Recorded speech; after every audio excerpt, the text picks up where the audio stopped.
இந்த பெத்தி இந்திய நாட்டு குடிமகன் இல்ல சார்.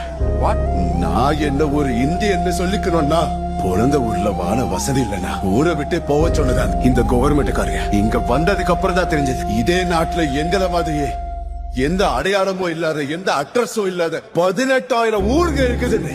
அப்போ எங்க ஊருக்கு ஒரு பேர் வந்திருக்கும். சாலூர் வட்டமா இருக்கும், விஜயநகரம் டிஸ்ட்ரிக்ட் ஆயிருக்கும், ஆந்திர பிரதேஷ் ஸ்டேட் ஆயிருக்கும்.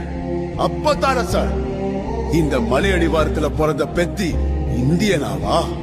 நாடு மொத்தம் ஒன்னா சேர்ந்து கைகோத்த நிக்கிறது 2 சந்தர்ப்பத்துல மட்டும்தான் சார். ஒன்னு யுத்தம் நடக்கும் போது, 2வது விளையாட்டு நடக்கும் போது.